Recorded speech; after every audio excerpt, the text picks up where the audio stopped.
Welcome to Chillin' 101. We hope this video helps. You already have a chart and the source table open. Start now by selecting the series you want to label. Click the Chart Elements button or go to Chart Design and tick Data Labels, then pick a position that suits your layout.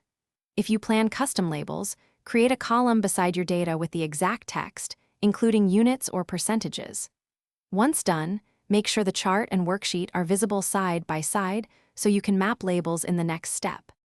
Now you'll replace default values with your prepared cells, right-click any data label and open Format Data Labels. Under Label Options, check Value from Cells and then select the range that contains your custom text.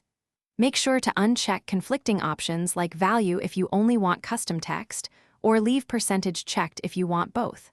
Once linked, Excel will display cell content. If you need different labels per series, repeat the process for each series to ensure correct mapping. Finish by styling labels for readability. Use Format Data Labels to change font, size, color, and add leader lines for clarity. If labels are long, insert a text box or use data callouts and anchor them near the point for consistent placement.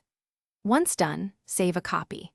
If labels misalign or show wrong values, verify that the cell range has no hidden or merged cells and that series order matches your range. Fixing the range. Thanks for watching. Consider subscribing if we helped you.